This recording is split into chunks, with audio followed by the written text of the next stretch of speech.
Okay, here he is. The one and only is Thursday.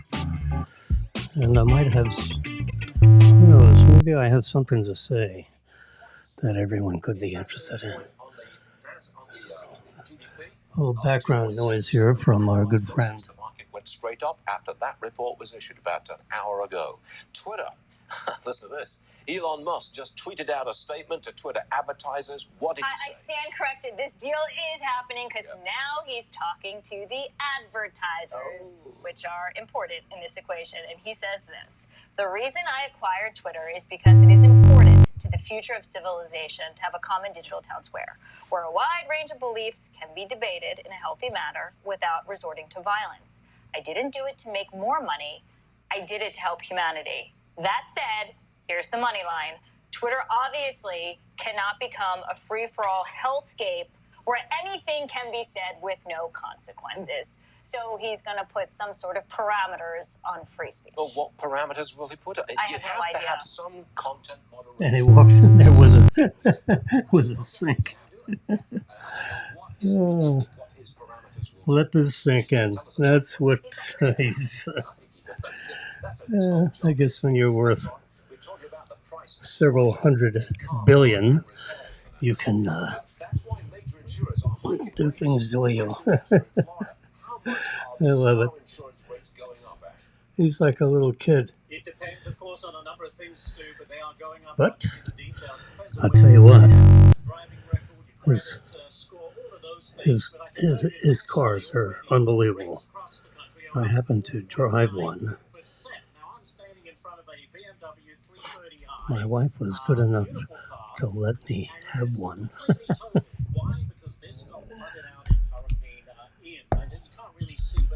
And we actually share it. And it's like having, I don't know how many of you have the iPhone 14 ProMax or whatever they call it, which I happen to have right here, which is a magical instrument. If you don't have it, you're missing out. Look at my calendar. Yeah, I love it. Inflation, very quickly. Auto parts. You're in the business of inflation is out of control, right? Inflation is out of control. There's the. We know why. The car I have is not actually red. I just put red in there. It's black. But, there's a black background here, so, all you can see is the eyes and the wheels. So I press that. I can see exactly where the car is located. Thank you very much, JR. Let me just tell And also who's driving it. And it would, instead of parked up here, if you were driving it, it would show you how many miles an hour it's driving if it happened to be on a road. Anyway, I'll just put that there. So it's got 100 and... you can see that. There you go. 138 miles worth of fuel in the fuel cells. The batteries. Literally a bunch of batteries. I think about 5,000 of them. About the size of my thumb. And they're all standing up like little soldiers. And if I plug it in overnight, it takes about 7-8 hours to get it fully charged from, let's say, 25% empty or full, 25%. So if the tank if my fuel level, to be more accurate, says, if I touch that, yeah, see. So now if you look at it,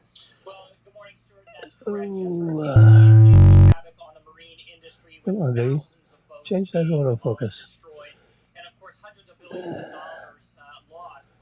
There it is. It says 47%. And if you touch it again, it tells you miles, 138. So it's at 40. You know, so that's the fuel gauge. It's 47%. Full. Or empty, depending on whether you're an optimist or a pessimist.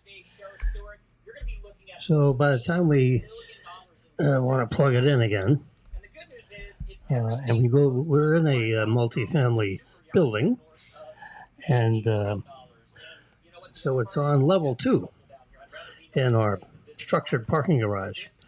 Our normal parking place is on level 3, actually level 5, according to the building 5. And level 3 is where our spot is for plugging in. And it's actually one of our friends that lives in the building is a doctor, a very senior doctor, and he has a brand new Model S like Sam, and it has a steering wheel that looks like a yoke in an airplane. I mean, it is really it's like midnight. It's like a grayish, real dark gray. I forget what they call it, midnight black or something, as opposed to jet black. We have a jet black, but we have discussed it, and if we get another car, it may be red. I think I'd like to get red with a white interior instead of a black interior. It looks like a space capsule with the white interior. So, what the hell? It's a great car. So, we have a year and a half left on our lease. We're right at about 50%. So when we get to like February, we got to think about ordering another one, because you don't turn it in your car and get another one unless you order it. So depending on what the lag is, and the lag is 3 or 4 months, maybe 5 months. Can you imagine? You place an order, it's online, you order it online, and then you get it 5 months later. I mean, that's like, what? So he's basically making the cars as fast as he possibly can make them. Now, by the time we get to order our car, which would be, I'm getting online in February. And we'll see what the order dates are. But I have a feeling that when we order it, it'll probably come out of the Austin, Texas plant instead of the Fremont, California plant. Number one, because it's further away. We got the car we're driving now came from Fremont, California on June 11th. So June 11th is the maturity date, and you got to turn it in. They won't let you. In the lease, it said you're not going to buy it. So we do a 3-year lease, and we must turn it in.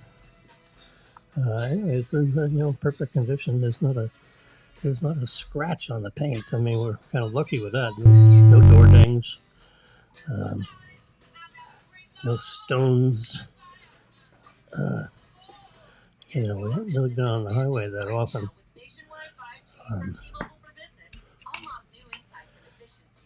Okay, so Saturday we have a football game, so we have to stay in town. And let's see, I got my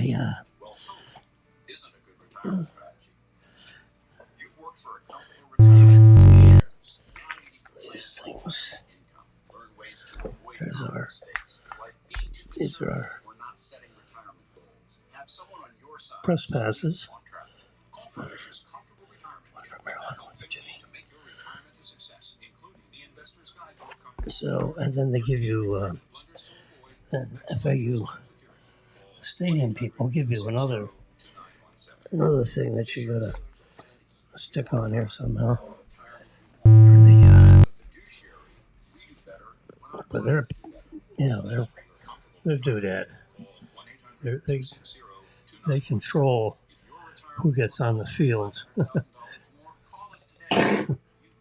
There's about 130 people that are on the sidelines, not counting the players.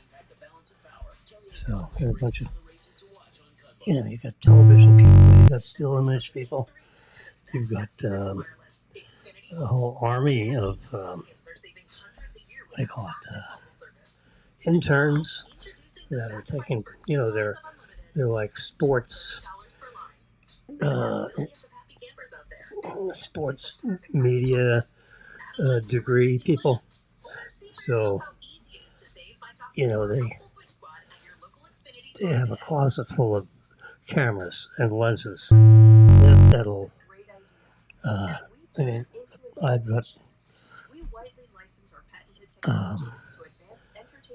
an EOS R5, which is a unbelievable camera.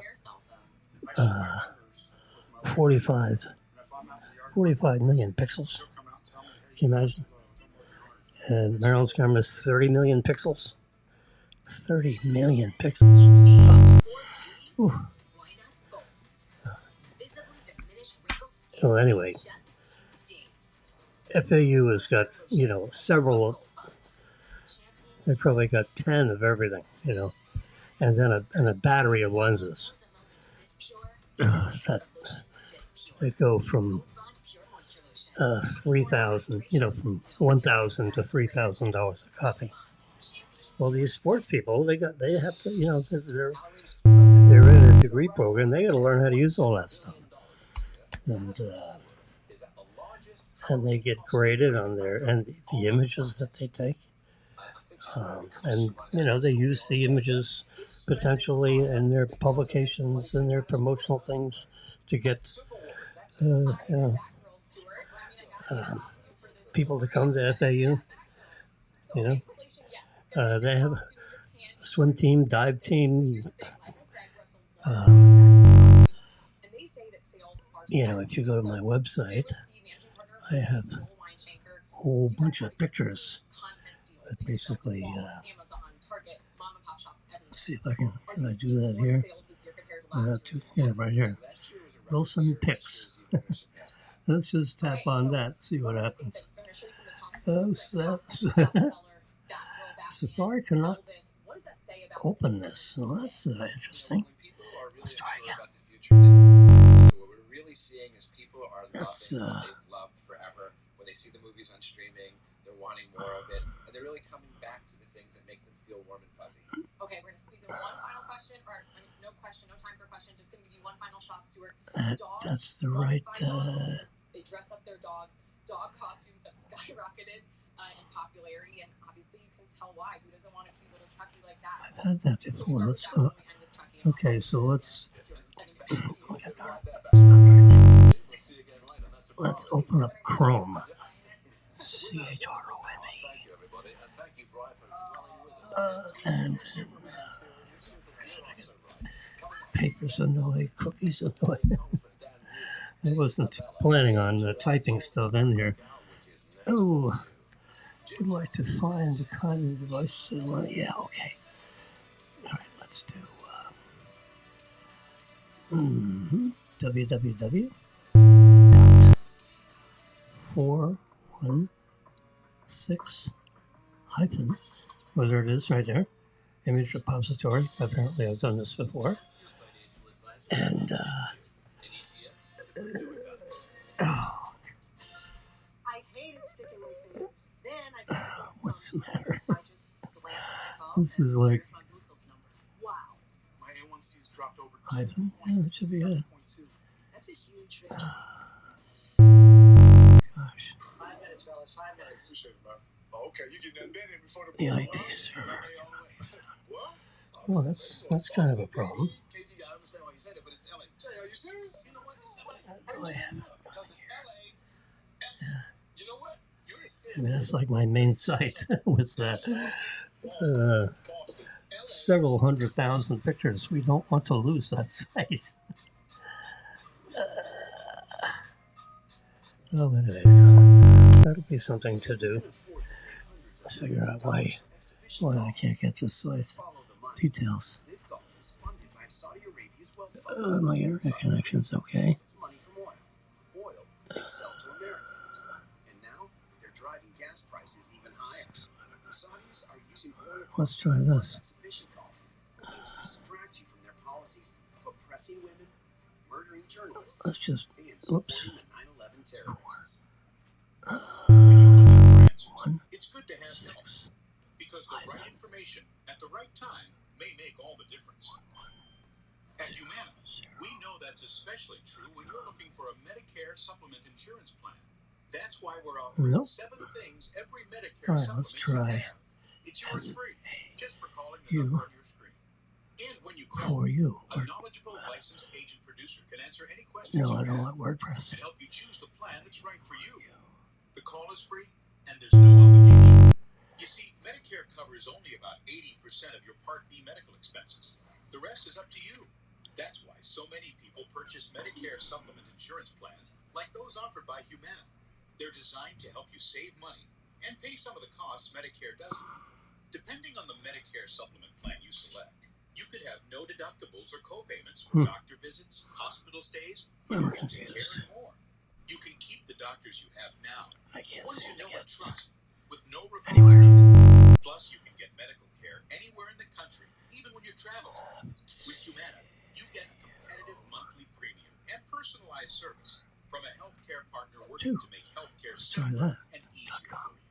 You can choose from a wide range of standardized plans. Each one is designed to work seamlessly with Medicare and help save you money.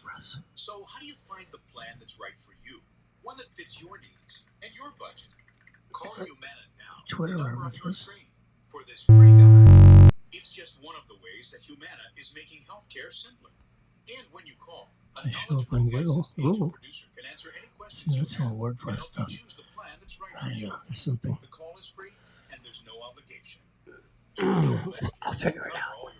But not now. Sorry for that little delay. That's just one more thing I have to worry about. Let's get back to photographs. Because this is where influenza. So you're going to notice that, since we're coming off a pandemia, there was a day where you just had flu, and people took flu shots, and people didn't take flu shots. I'm one of the ones that basically don't take flu shots. I don't like invading your body and they stick a needle in. I just assume not have that happen. Unless, no, I did take the shots for our deadly virus that we're all worried about for the last 2 years. We took both shots, and we have cards, proving that we took it because we're worried about the airlines and or other states. State of Florida has certain requirements, not many, but other states like Wisconsin and New York and Atlanta, where you might fly through, and airport requirements, all this stuff. And everybody has like a little different requirement because our present administration doesn't know how to, manage all this kind of stuff. Um, the prior administration was very hands-on and making sure things were uniform, so that if I want to fly from here or there, the rules are consistent. And you don't have to be worrying about all this stuff. But since we don't have a very strong administration, every state is, doing their own thing. Because there's no coordination with the federal government, with the states. Anyway, so we have a flu. We think, 30,000, 35,000 people used to die per year in the United States just from the regular flu. So, because we still have the pandemic floating around, there's certain more people that are dying because of that variant of the Chinese flu. Let's call it the China flu. Anyway, so there was a picture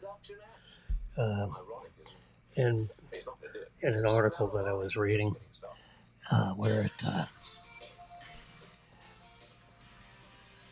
it's and I have it on Facebook with the top part, the best part of the article, and it basically says,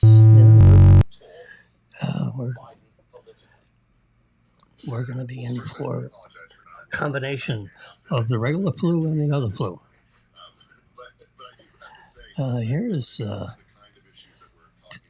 Here's Tesla results. Look at that. This is fourth quarter. See in red. Now you don't have fourth quarter 2022 because we haven't finished the fourth quarter of the year, calendar year. So that would be a red piece that would be sitting on top of that. And we won't see that until, let's say, 7 weeks into 2023. And then this graph would be updated. So anyway, you just look at the grays. The gray here. It looks like white. Let's see if we can make that full screen. There we go. So the white.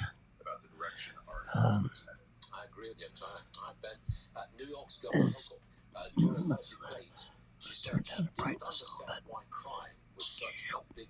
Bingo. It still looks light. Anyway.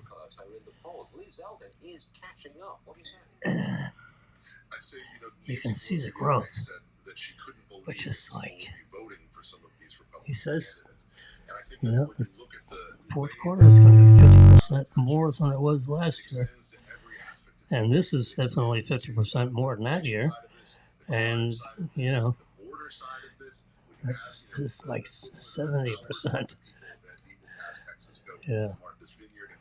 So 2019 to 2020, the fourth quarter, Q4,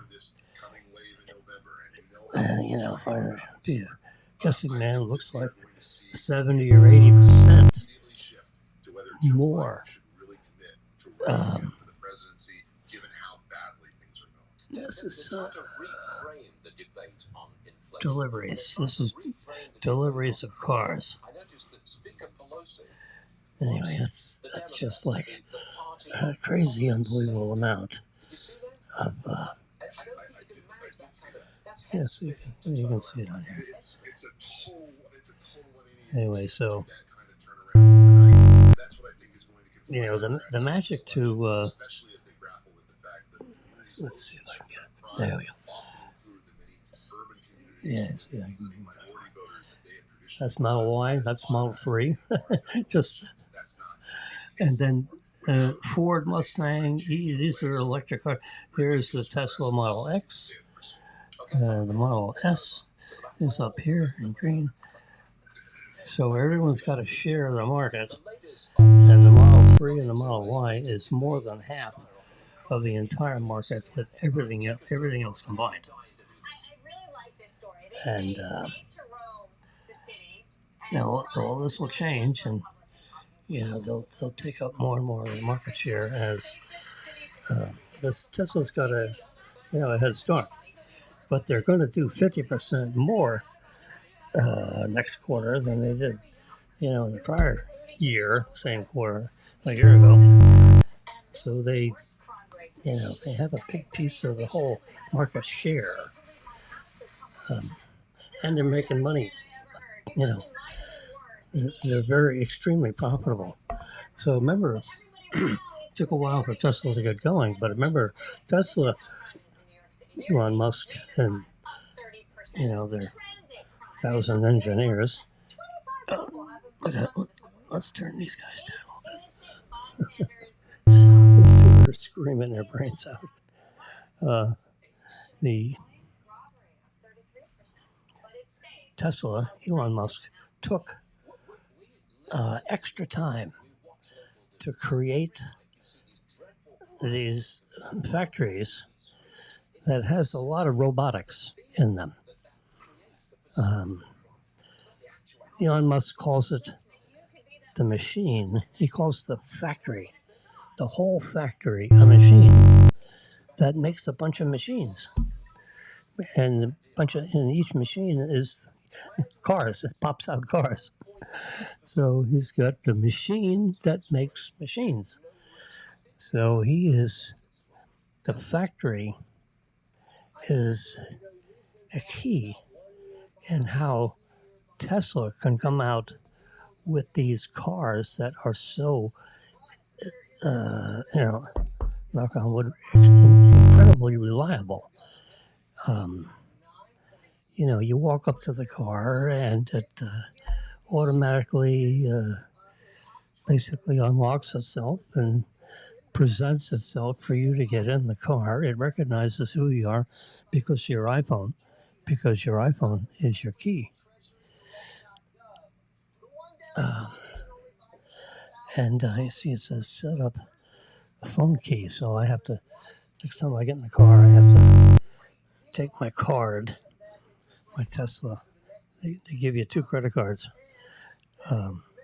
which basically are your keys, but they want you to marry that with your iPhone, so that your iPhone is really your key, and you keep the card in your wallet in case you need it. Like if your phone ran out of battery, someone stole your phone, you got a new phone and you didn't set it up yet, whatever. So the card is, even though it's like the master key, it's a backup. The company wants you to use your iPhone as the key. And of course it recognizes you and your name and all your stuff. And that's how you get in the car. And you just basically look around, put it in reverse, you get out of your parking spot, come out, put it in drive. The thing is totally silent, because it's electric. You don't hear this boom, you don't hear anything. And it's just got electric motors, and you press on the accelerator pedal to go faster. You lift up on the pedal to go slower. So your foot, you push it down, you lift it up. If any of you have driven a golf cart, that's how you drive a golf cart. You have your pedal, you push it down, it goes faster. You lift it up, and it goes slower. And you lift it up basically all the way, and it comes to a stop. And you basically touch the brake pedal to put it in park, so it doesn't roll down the hill and go into a canal. But you don't really use the brake unless it's absolutely necessary to stop the golf cart. Well, the Tesla car drives exactly the same way. It's single pedal driving. So the biggest your learning curve is how much you lift up the pedal to apply the proper braking. Because as soon as you start lifting up the pedal, all the motors turn into generators. So when you lift your foot off not off, but when you lift your foot up on the accelerator, the motors then become generators, and they're pumping power back in the battery. When you push down on the accelerator, it takes energy out of the battery, puts it into the motors, and you end up going faster. You lift your foot up, and it goes slower, and the energy goes back into the battery. So you rarely ever touch when you're sitting at a stoplight, you might put your foot on the brake pedal just like you would do, on a golf cart. You just put it on there to make sure. Yeah, just make sure the car doesn't jump forward into the guy in front of you. I mean, it wouldn't, but I just rather rest my foot on the brake pedal than have my foot, massaging the accelerator pedal, because you don't touch down on that unless you want to go forward. So that's the learning curve, and which is not much, but it is. So learning how to lift your foot up is where I had to, because when you push down on the pedal, it's very easy for you to sense, how fast you want to go and how quickly you want to get up to that speed. You press it down more than average, and it rockets ahead to whatever speed you feel like getting to. And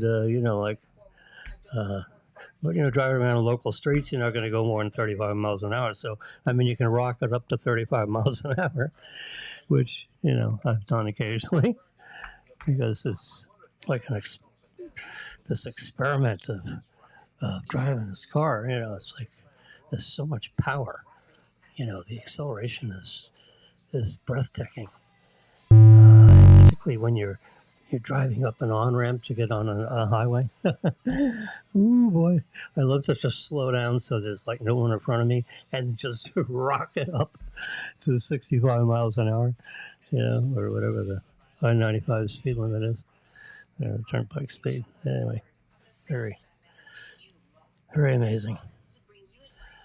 Passengers, please gently place your head back against the headrest, because we're about to take off. 3, 2, 1, you. Like a little rocket ship. Anyway, so I tell you, Elon Musk and his boys have produced a very interesting vehicle to drive around in. And you have this autopilot, which is really quite amazing. Where there's the stalks on either side of the steering wheel. You got the stalk on the left and the stalk on the right. So the one on the right, you push it up and it goes into reverse. You push it down, it goes into drive. So that's what happens when you're really not moving. But when you're moving, if you press it down, it puts it in autopilot. If you press it down twice, it puts it on the full self-driving mode, where all you got to do is gently hold onto the steering wheel. You don't really need to do anything with the pedals, because it'll slow down, speed up with traffic.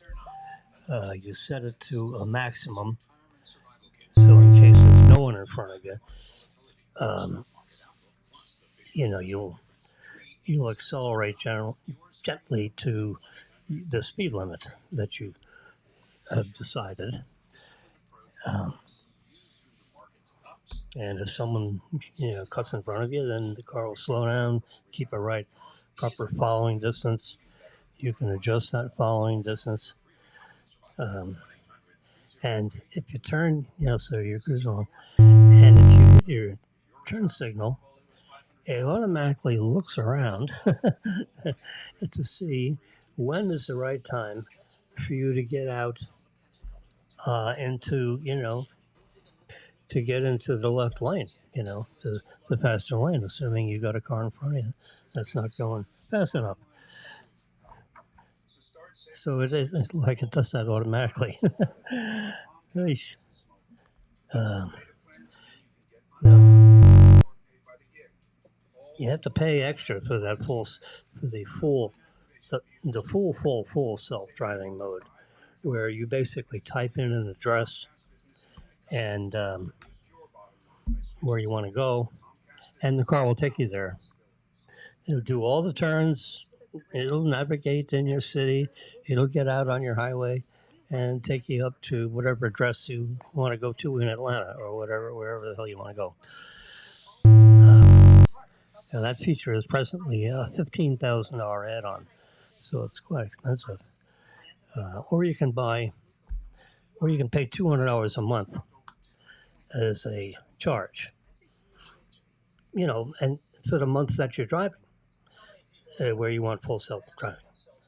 And then you can turn it back off when you get back home. If you don't want to use it, you pay for a month at a time. So you can turn it off so that you're not paying more than the 1 month, since you're traveling for the month, or 2 months. You're traveling for 2 months. You can leave it on and you'll have it until you decide to turn it off. So that's one way, instead of spending $15,000 when you buy the car. To me, the month-to-month is the way to go. There's no difference between the month-to-month operation as opposed to paying the $15,000. And but why would you pay $15,000 for software on a lease car that they won't let you have at the end of the that makes no sense at all. Because you turn the car in, and then your $15,000 is like gone. And the next guy that leases the car doesn't get that. So that's totally, they don't have that worked out very well. Or they should just allow you to buy the car at the end of the lease term. I wouldn't do it, because it's kind of like an iPhone. If you're going to pay a lease payment, you want all the new, you want the newest technology. These cars are so like iPhones. They're so technology oriented. You want to make sure you get the latest. So at the end of 3 years, we're definitely turning in the car. Well, you have no choice. There's no. I think you can extend it for a few months, but you basically turn the car in and get another one, or don't get another one. They don't really. I've never come to an end of a lease term. I'll have to, talk to the guys in the showroom in the mall. They have like a showroom, and they have 2 or 3 people floating around there, and you can talk to one of them and find out, so I'm getting ready to turn in a car now. How much lead time, and how do we coordinate this? So I don't want to have no car. I don't want a gap, and I don't want to have 2 cars, an overlap. So how do we step out of one car into the next? Yeah. Anyway, so we'll worry about that about a year from now, 6 months. We'll see how much lead time there is in the car. It's probably 3 or 4 months. Once they get Austin, Texas up to speed, so to speak, where they're producing, 10,000 cars a month. In Fremont, we'll be doing 8,000 cars a month. So in North America, they'll have 18,000 cars a month floating around to take care of Jimmy when his lease comes due. I'll bet you they're going to build a plant in Canada. they're probably analyzing what the effects are, the Canadian dollar and the U.S. dollar and the North America and all that stuff, and will they be able to reasonably use Canada as a source for American buyers, going across country lines and all that. Whereas, Fremont, California, and Austin, Texas, that's all in the United States. So if they did build one in Canada as opposed to like Detroit, Detroit's a nice area because it covers that whole Northeast. Really nice. But I think they're also looking at a Canadian address. Their factories are big and they sprawl out over a lot of square feet. Lots of power requirements, and you have water and sewer needs, and a huge. They create a huge supply line to feed the plant. I mean, just imagine 10,000 cars, a month, right? 10,000 cars a week. Oh, God. Just think of all the tires. So you have to have a constant flow of tires. They have 4 seats, 5 seats in the car. 50,000 seats, a week have to be flowing in the backside of this warehouse. So it's getting everything staged up because it's going to end up in a car.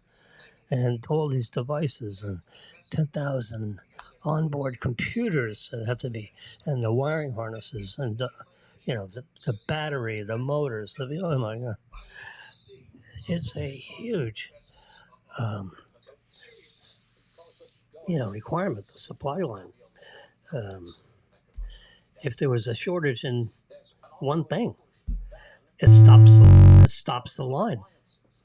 They don't have the middle seat.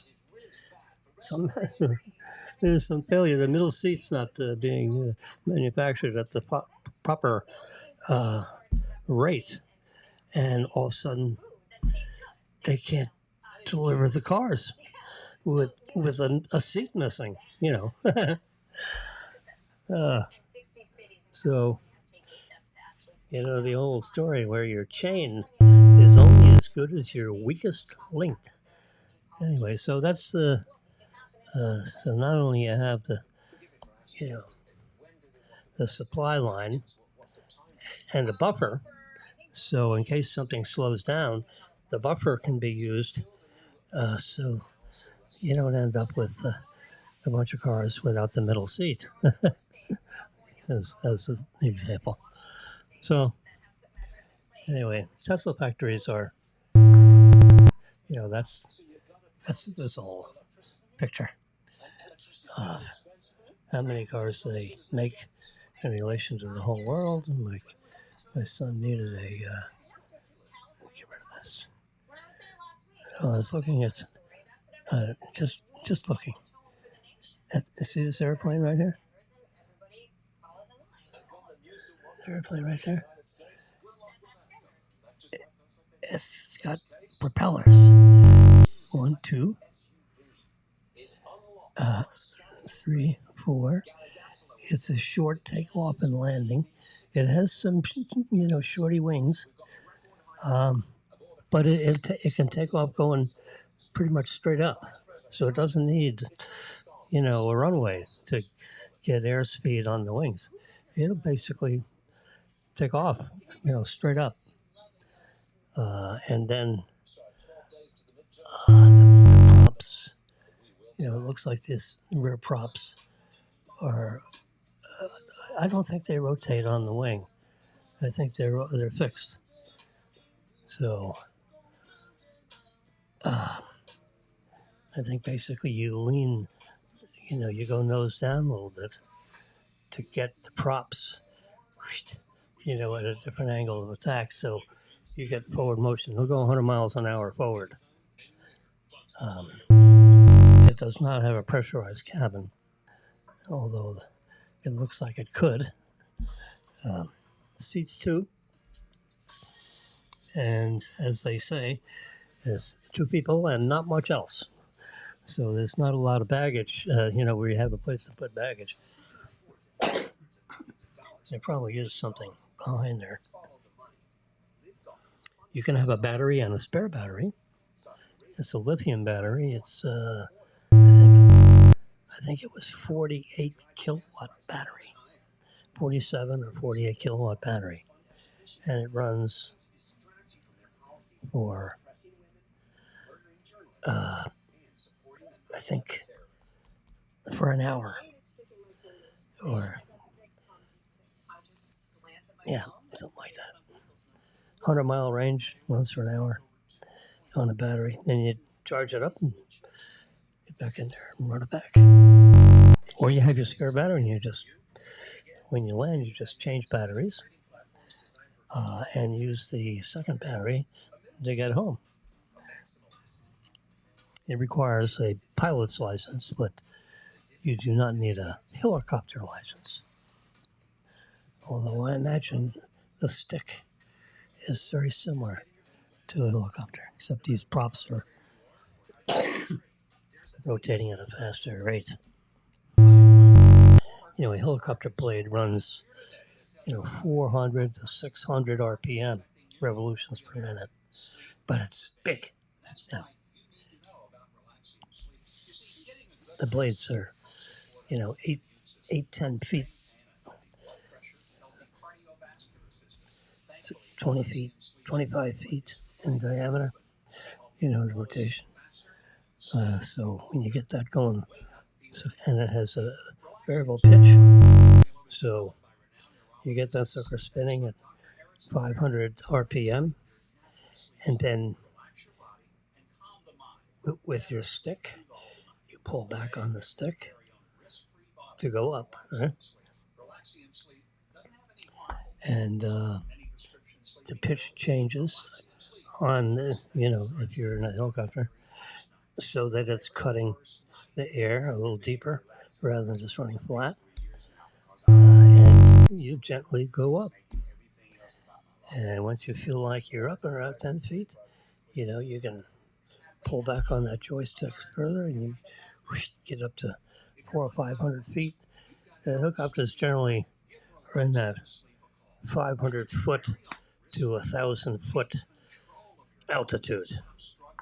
That's usually where the air traffic controllers place you in the grid. Learning to fly is a lot more exciting than flying, I must say. I had a lot of learning to fly when I was in college because one of the guys in the dormitory on this was just got his instructor license, a pilot instructor's license, so he was obviously a pilot, and then he took classes so he could be an instructor. And he just got his instructor's license, and he comes over to Jimmy. He says, "I've heard you talk about airplanes. Would you like me to teach you how to fly an airplane?" I said, "Really?" He said, "This is the deal. Flight lessons are free. I have a plane. All you have to do, since you're my first patient, is split the gas to fill the plane up with fuel." So it's a Cessna 150, something like that. Wing above the cockpit, fixed wing, single engine. Says the plane costs $12 to fill it. No, $24 to fill it. My share was $12. I pay $12. We can fly for a couple of hours, and he teaches me how to fly. What a what a bargain that is. So I wanted to learn how to fly, and he taught me how to fly. And to this day, I can fly an airplane. You know, if I had to. I'd have to get up to speed on how to deal with the radios. You know, set the frequency and speak with the tower and all that. Because unless you live out in the middle of friggin' nowhere and have your own almost a real local place where you can take off and land, and it's not a jetway, it's just a bunch of private planes, little ones.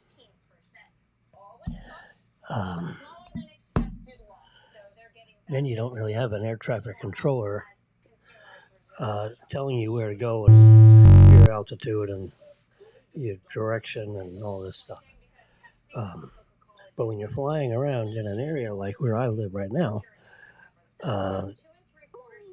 you're communicating with the tower, and they're telling you what to do. I mean, they may as well just, have a remote control and push a button, and the plane takes off and it goes up. They want you to take off, at 43 degrees, 43-degree runway, whatever, and get up to 1,500 feet, and then turn, north to 40 degrees, increase your altitude up to about 3,000 feet, and then level off, and then change your direction to north 13 degrees, whatever. I mean, they tell you, there's not a moment where they're not telling you what to do. So that's what flying an airplane is about. And the big ones, same thing. They tell the pilots exactly what to do. Now, the pilot sees some weather, they can radio the tower and says, I am not flying through the middle of this thunderstorm, so would you prefer that I go around to the left or the right of this thunderhead that I'm coming up on in about 5 minutes? And they'll say, take a left turn around that cloud. That's about it. So flying, as I say, learning to fly is a lot more exciting than actually flying, because the air traffic controllers are telling you what to do every minute of your trip if you're in a populated area like I currently am. Anyway, all right, so I've got a few things to do, so I'm going to finish out here, and we'll see you tomorrow, let's say, and I have to fix whatever the problem is with my site, because I want to make sure that's alive and well, and it doesn't seem to be working on two different devices. So we have to work on that. So I'm going to work on that next. I'm going to walk around a little bit, and then immediately work on 416-1100.com, because that's my main source of where I deposit all my pictures, and Meryl's pictures, family pictures, this picture, that, trips, whatever. All the football games he's done, which is hundreds of games, housing around 50,000 sports photos just for FAU football. Then we got golf, swimming, the dance teams, cheerleaders, this and that. So I have to. Where's my site? All right, so listen, you guys have it's 10:36 a.m. and 31 seconds on the 27th of October, and I'm going to be finishing up here. Have a great day.